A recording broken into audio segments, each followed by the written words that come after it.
Assalamualaikum warahmatullahi wabarakatuh dan salam sejahtera kepada doktor dan rakan-rakan semua. Kami daripada kumpulan 3 ingin membentangkan analisis yang kami kaji daripada penulisan rakan-rakan kami. Kumpulan saya dianggotai oleh saya sendiri iaitu Masyita binti Muhammad Anwar, Nik Nurul Aliyah Huda binti Muhammad Laha dan Rico Terison Radius.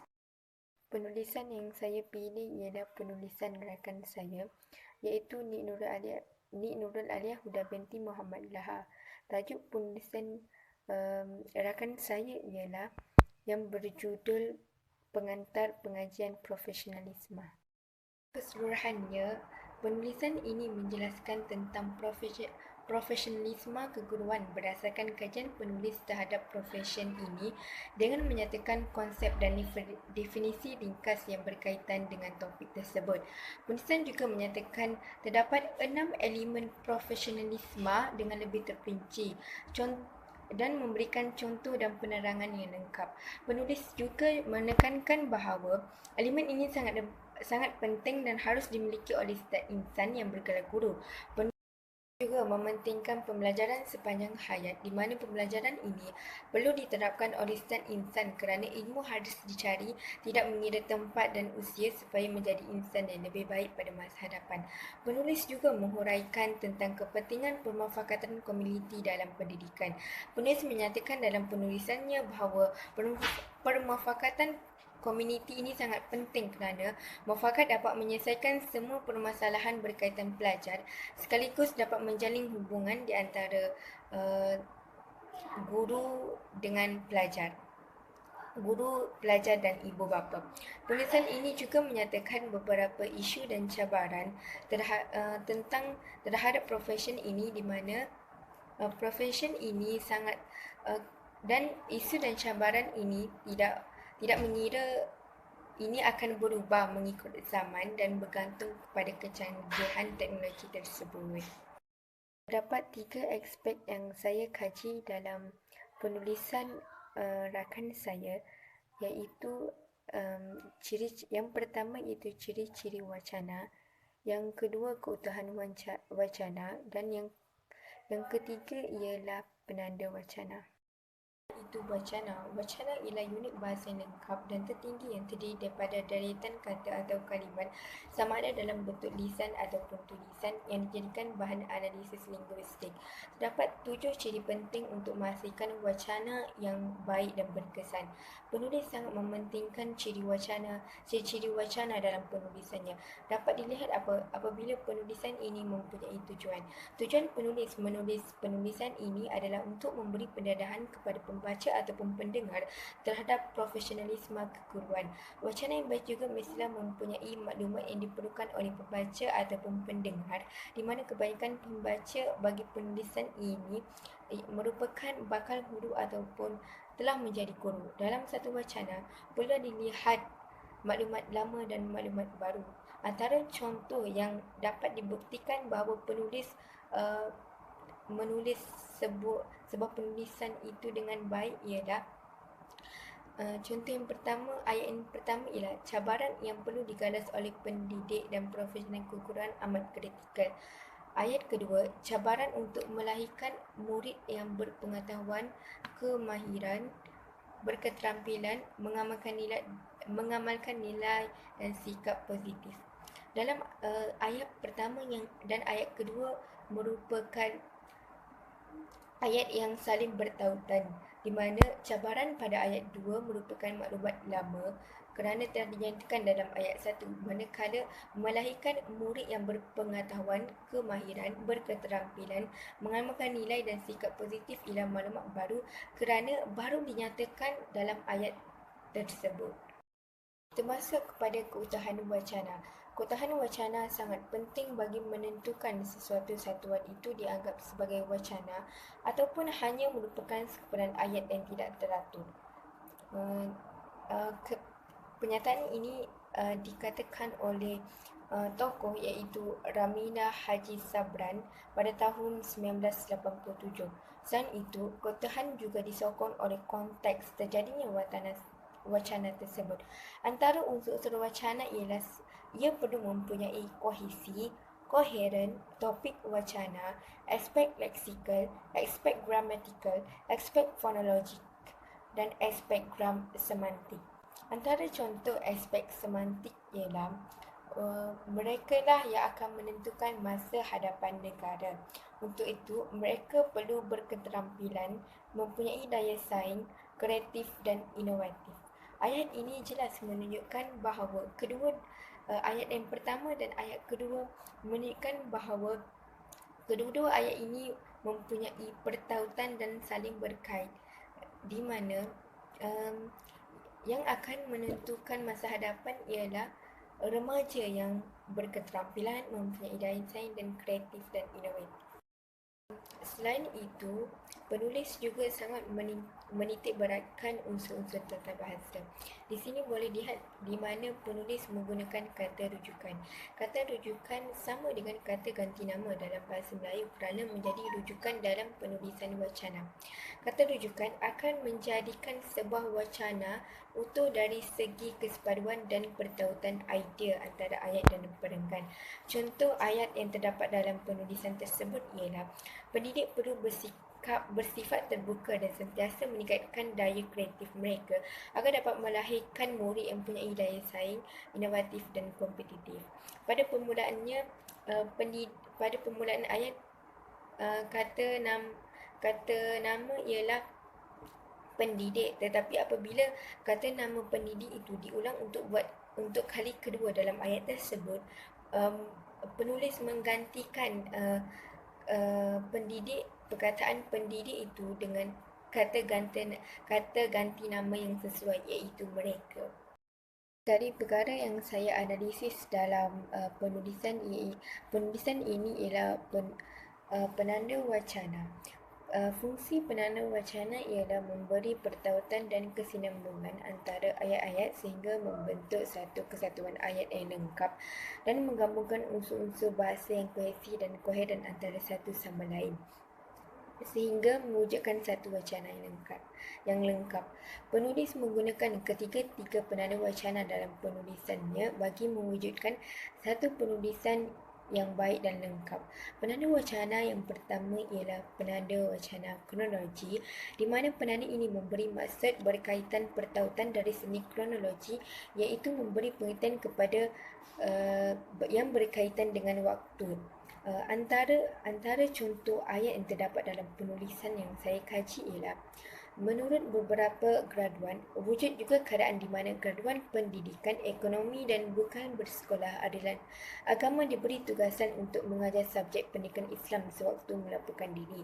Kemudian, terdapat setengah guru terpaksa mengajar subjek bahasa Inggeris meskipun mereka hanya mendapat band 2 dalam muat semasa pengajian di universiti.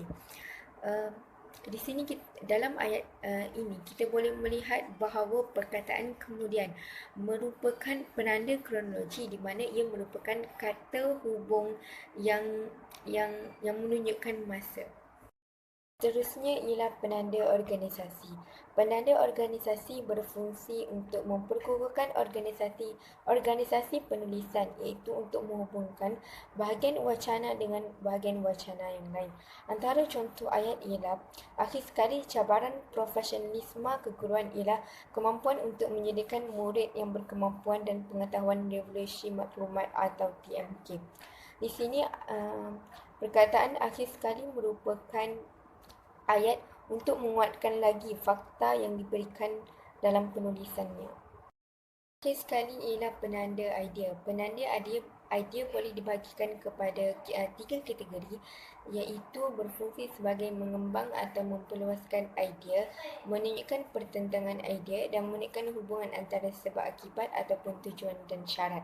Antara contoh penanda idea yang saya temui dalam penulisan ini ialah yang berkaitan dengan mengembang atau memperluaskan idea.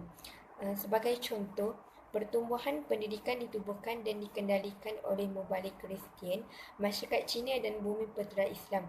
Hasil permufakatan komuniti ini, penubuhan sekolah dapat ditubuhkan. Selain itu, cabaran untuk membentuk murid yang kreatif dan inovatif bagi menghadapi kemajuan dan cabaran pada masa ini. Ayat untuk memperluaskan idea yang digunakan oleh penulis dalam ayat ini ialah selain itu yang kita boleh lihat bahawa ayat ini mempunyai pertautan antara ayat yang pertama dan ayat kedua. Assalamualaikum warahmatullahi wabarakatuh. Pada hari ini saya akan membentangkan wacana penulisan GWP 1092. Saya akan membentangkan pembentangan saya yang bertajuk ulasan berdasarkan penulisan artikel yang telah ditulis oleh kawan saya. Sebelum itu, saya akan memperkenalkan diri saya dahulu. Saya Nik Nur Alia Huda binti Muhammad Laha. Saya dari PPI SMP BMSK 1.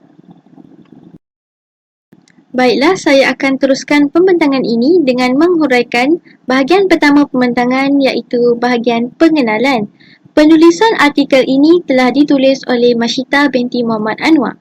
Penulisan artikel yang telah ditulis oleh penulis berkaitan profesionalisme keguruan yang menghuraikan elemen-elemen profesionalisme keguruan serta komponen pembelajaran sepanjang hayat. Penulis juga turut menjelaskan kepentingan permufakatan komuniti dalam pendidikan. Penerangan tentang cabaran-cabaran profesionalisme keguruan turut dijelaskan dalam penulisan artikel. Seterusnya, penulis juga turut menyelitkan isu-isu pendidikan terkini dalam penulisan artikel. Akhir sekali, penulis juga menjelaskan rumusan yang ringkas dan jelas pada akhir penulisan artikel. Baiklah, kita masuk kepada bahagian kedua pembentangan iaitu ulasan kandungan artikel. Secara keseluruhannya, penulis menghuraikan topik profesionalisme keguruan dengan menyatakan definisi ringkas berkaitan profesionalisme keguruan. Sesuatu profesion keguruan ini amat penting untuk setiap insan yang bergelar guru memilikinya sebagai kemahiran intelek, iktisas yang mencukupi dan sebagainya. Elemen-elemen profesionalisme keguruan juga diterangkan secara terperinci di bawah konteks profesionalisme. Seterusnya, penulis juga menghuraikan aspek pembelajaran sepanjang hayat. Penulis juga menyatakan konsep pembelajaran sepanjang hayat yang menekankan proses pembelajaran secara berterusan, iaitu seseorang itu mendapatkan dan meningkatkan ilmu pengetahuan serta kemahiran. Selain itu, kepentingan permufakatan komuniti dalam pendidikan turut ditekankan dalam penulisan artikel. Penulis menyatakan bahawa permufakatan komuniti penting bagi membantu pihak sekolah dalam usaha ke arah kejayaan murid dan mencapai matlamat pendidikan. Seterusnya kita masuk kepada bahagian ketiga iaitu keutuhan wacana dalam penulisan. Sesuatu petikan atau teks hanya dianggap sebagai wacana jika mempunyai ciri-ciri wacana yang utuh. Tanpa ciri keutuhan ini, sesebuah teks atau petikan itu hanya sekumpulan ayat yang tidak bermakna. Sesebuah wacana yang utuh juga mempunyai golongan unsur-unsur penting yang membentuknya. Keutuhan wacana yang dapat dikesan dalam penulisan artikel ini melalui wujudnya susunan yang berturutan atau teratur dalam sesuatu wacana. Ciri ini sangat penting kerana dapat menentukan sesuatu ujaran atau tulisan itu mengandungi wacana atau hanya merupakan kumpulan ayat yang tidak teratur. Terdapat 4 jenis keutuhan wacana yang perlu dipatuhi dalam penulisan akademik, iaitu keutuhan dari segi leksikal, gramatikal, semantik dan keutuhan fonologi. Seterusnya kita masuk kepada bahagian keempat pembentangan, iaitu dari segi tata bahasa dan kesesuaian pemilihan kosakata. Penggunaan tata bahasa yang betul serta kesesuaian pemilihan kosakata amat penting dalam menghasilkan penulisan artikel yang baik. Penulis menggunakan peraturan tata bahasa yang betul dari segi sintaksis, morfologi dan sebagainya. Kaedah penulisan artikel ini menggunakan istilah dan membentuk ayat yang gramatis. Tiada kelewahan bahasa yang menggunakan ayat-ayat yang panjang. Hal ini untuk memudahkan pembaca memahami penulisan artikel dengan jelas. Ayat-ayat ringkas tersebut akan membawa maksud yang jelas kepada pembaca. Sekiranya penulis artikel ini menggunakan ayat-ayat yang panjang, hal ini akan menyebabkan objektif penulisan akademik berkaitan profesionalisme keguruan tidak akan tercapai. Penulisan objektif juga dapat dilihat dari segi penulis menyatakan pendapat individu lain untuk mengukuhkan pernyataan yang telah dinyatakan dalam penulisan artikel. Penulis juga menggunakan pelbagai jenis penanda wacana dalam penulisan artikel. Sebagai contoh, penulis memasukkan penanda wacana organisasi untuk mempertautkan sesuatu bahagian wacana dengan bahagian lain seperti contohnya akhir sekali dan sebagainya. Selain itu, penulis juga menggunakan penanda idea untuk menghubungkan fakta dengan fakta dan idea dengan idea untuk pengembangan idea seperti selain itu, di samping itu dan seterusnya. Manakala dari segi hubungan idea pula, penulis menggunakan penanda wacana seperti oleh itu, hal yang demikian dan sebagainya. Di sini saya ada menyatakan contoh penulis menggunakan penanda wacana. Seperti yang tertera di skrin, contoh ayat, selain itu kecemerlangan tentang sesuatu profesion boleh dilihat menerusi sejauh mana kod etikanya boleh dipertahankan dan dikuatkuasakan. Di sini menunjukkan penggunaan penanda wacana idea, iaitu penggunaan selain itu untuk pengembangan idea. Seterusnya kita masuk kepada bahagian koheren dan kohesi. Aspek koheren dan kohesi ini penting dalam mewujudkan pertautan hubungan antara fakta dengan idea. Huraian maklumat yang disampaikan dalam penulisan artikel dapat difahami dengan jelas oleh pembaca. Tambahan pula, dalam penulisan akademik ini terdapat juga pengembangan idea secara logik, iaitu koheren dan kohesi. Dari segi kohesi, artikel ini dapat diperkembangkan melalui penggunaan penanda wacana yang menghubungkan idea pertama dengan idea kedua. Seterusnya, tanda baca yang betul serta pemerangan yang baik juga membantu pembaca memahami penulisan artikel ini dengan mudah. Contohnya, setiap perenggan tersebut mempunyai isi-isi utama. Seterusnya, isi-isi tersebut dihuraikan dan diperkembangkan dengan menggunakan penanda wacana dan tanda baca yang betul serta disuarakan dengan jelas. Penulis menghuraikan idea-idea tersebut dengan baik melalui penerapan bahasa yang sesuai dan mudah difahami oleh pembaca. Selain itu, penulis juga menggunakan gaya bahasa yang menarik supaya pembaca tidak berasa bosan semasa membaca penulisan artikel. Baiklah, di sini saya ada menyatakan contoh ayat yang mengandungi aspek koheren dan kohesi. Seperti yang tertera di skrin, ayat 1, perkongsian ilmu dan kemahiran oleh guru pakar membolehkan pembangunan profesionalisme keguruan ditingkatkan. Ayat yang kedua, hal ini akan dapat memperbaiki kaedah pengajaran dan pembelajaran, pengurusan bilik darjah serta kemahiran yang perlu ada dalam diri setiap warga pendidik.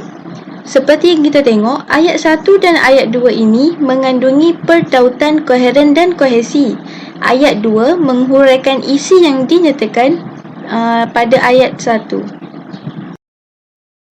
Seterusnya, penulis juga ada menyatakan pembuktian daripada tokoh-tokoh yang berkaitan dengan profesionalisme keguruan dalam penghasilan artikel.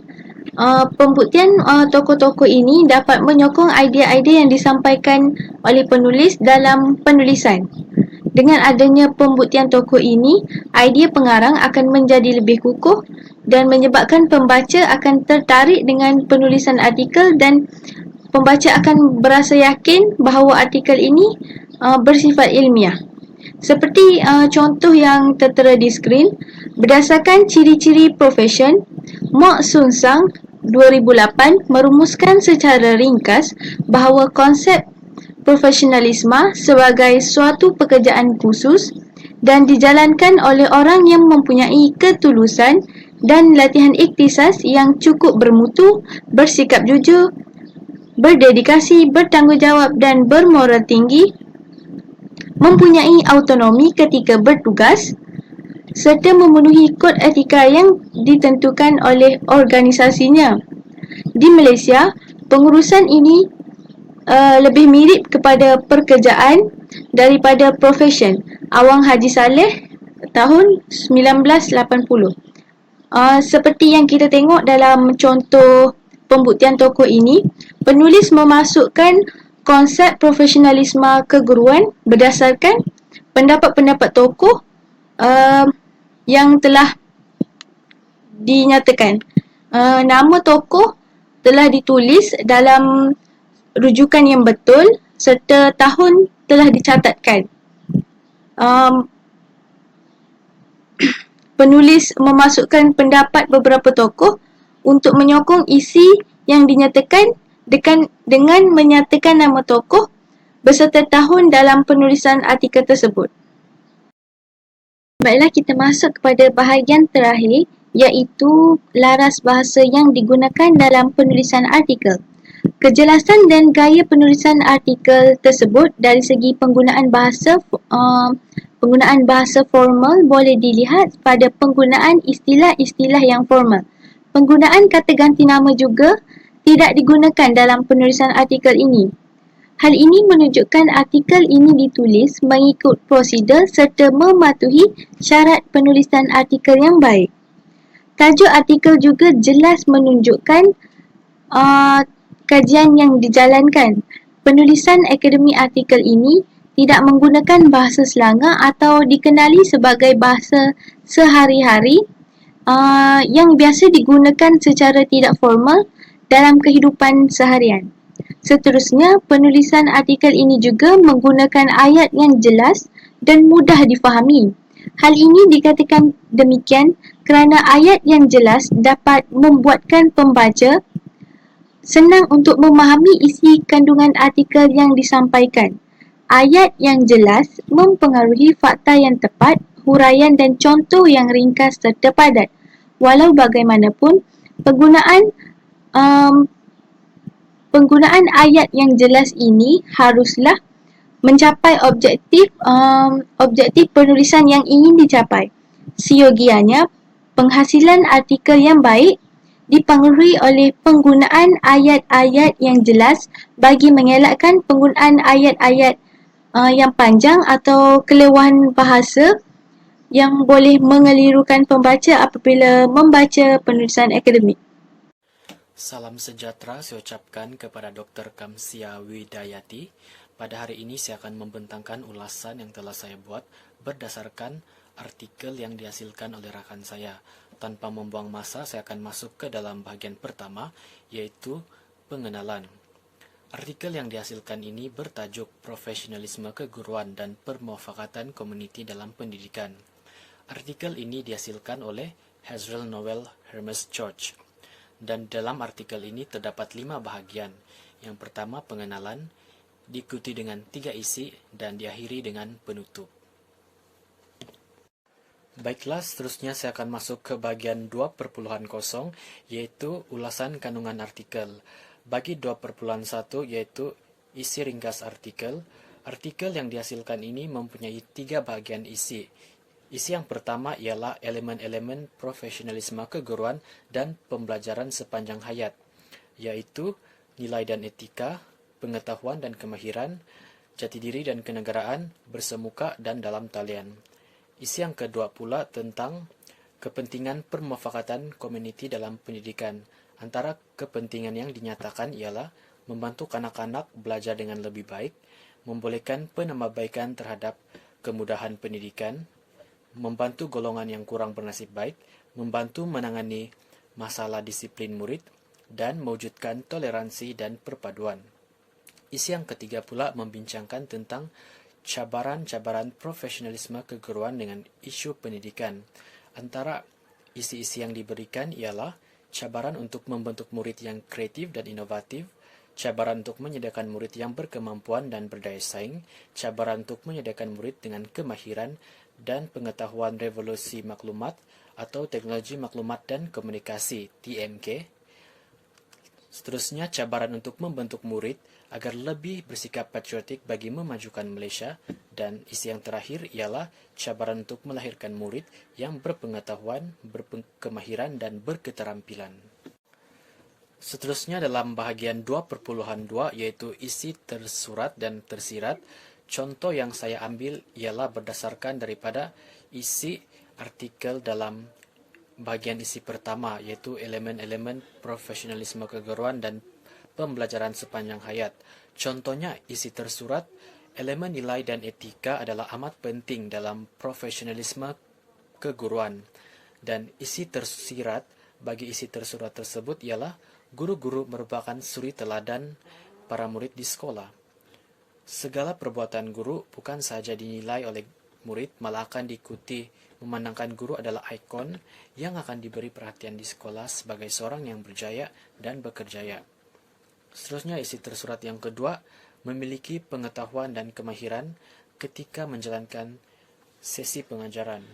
Isi tersirat bagi isi ini ialah membolehkan sesi pengajaran mencapai hasil yang maksima, atau dalam arti kata lain, mempunyai keberkesanan yang amat baik terhadap murid-murid. Oleh itu dapat disimpulkan bahwa isi tersirat ialah isi yang menyokong ataupun memperkukuh isi tersurat yang dinyatakan. Baiklah, saya teruskan ke dalam bahagian 3.0, yaitu keutuhan wacana dalam penulisan artikel. Bahagian pertama dalam 3.0 ialah 3.1, tata bahasa dan pemilihan kosakata. Bagi tata bahasa, didapati bahwa penulis banyak menggunakan ayat majmuk campuran dalam setiap isi penyampaiannya bagi menjelaskan idea. Lazimnya, ayat majmuk campuran ditulis dengan struktur ayat yang panjang-panjang. Contoh yang dapat saya berikan ialah, segala perbuatan guru bukan saja akan dinilai oleh murid, malah akan diikuti, memandangkan para guru adalah ikon yang akan diberi perhatian di sekolah sebagai seorang yang berjaya dan bekerjaya. Dapat dilihat bahwa ayat ini mempunyai struktur ayat yang panjang dan dikategorikan sebagai ayat majmuk campuran. Bagi pemilihan kosakata pula, penulis mempamerkan penggunaan kosakata yang pelbagai, menarik, sesuai dalam konteks penyampaian. Contoh ayat, oleh itu, guru-guru haruslah bersifat terbuka dan sentiasa meningkatkan daya kreatif agar mereka dapat melahirkan murid yang berdaya saing, inovatif, dan kompetitif. Dapat dilihat bahwa di dalam ayat tersebut terdapat 3 kosakata yang digunakan, yaitu daya saing, inovatif, dan kompetitif. Oleh itu dapat dilihat bahwa penulis mempunyai pengetahuan kosakata yang luas sehingga dapat menggunakannya dengan tepat dalam penghasilan ayat. Seterusnya bagian 3.2 yaitu kohesi dan koheren.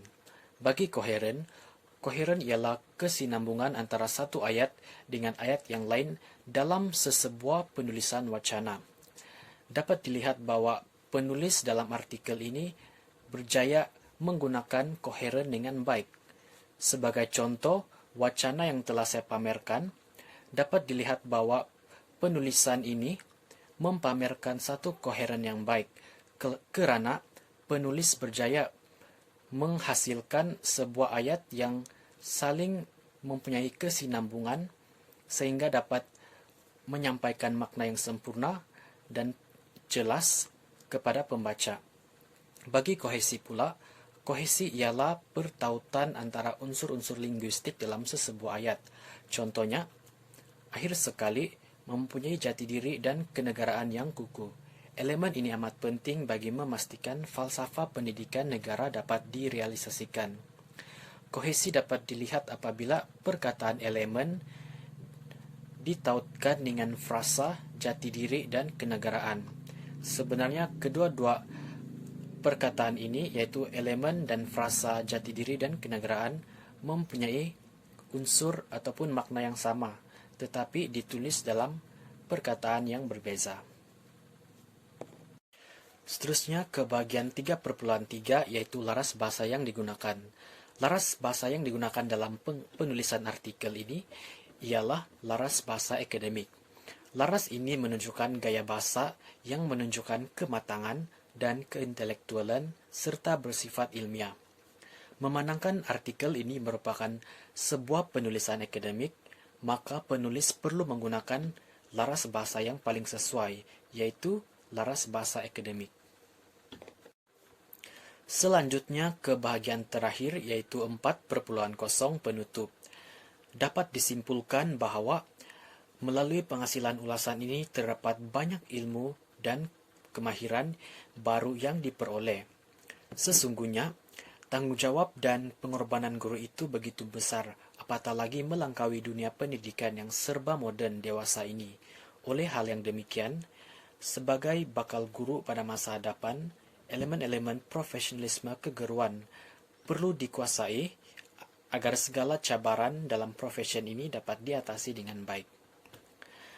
Bagi pandangan pengulas terhadap penulis artikel ini pula, dapat dilihat bahwa penulis berjaya menghasilkan sebuah artikel yang mempunyai makna yang jelas dan sempurna dengan penggunaan kohesi dan koheren dengan sangat baik. Akhir kata, artikel yang dihasilkan ini sememangnya menggambarkan sebuah wacana yang utuh, baik dari segi struktur maupun maknanya. Itu saja pembentangan saya, segala kesilapan tutur kata saya mohon maaf. Sekian, terima kasih.